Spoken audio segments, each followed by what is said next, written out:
این وسیله هم میتونه عرابه مرگ باشه، هم میتونه مایه راحتی و رفاه.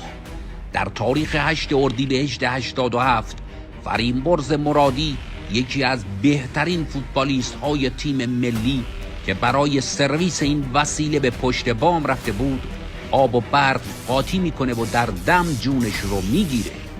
کدوم تابستون بوده که 10 حادثه به خاطر این کولرهای آبی جون مردم رو نگرفته باشه؟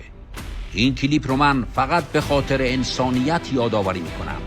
دوست عزیز، برای تعویض پمپ و پوشال و آب و سرویس اون یا از افراد متخصص استفاده کن، یا حداقل برق خونه رو قطع کن. خیلی باید مواظب باشی، چون کولرهای آبی با ترکیب آب و برق و چاشنی ارتفاع اصلاً با کسی شوخی ندارن، حتی اگه تو یه ورزشکار قوی باشی. این پستو تو هم به خاطر انسانیت حداقل برای 10 نفر بفرست. شاید تابستون امسال تو ناجی یک انسان شدی.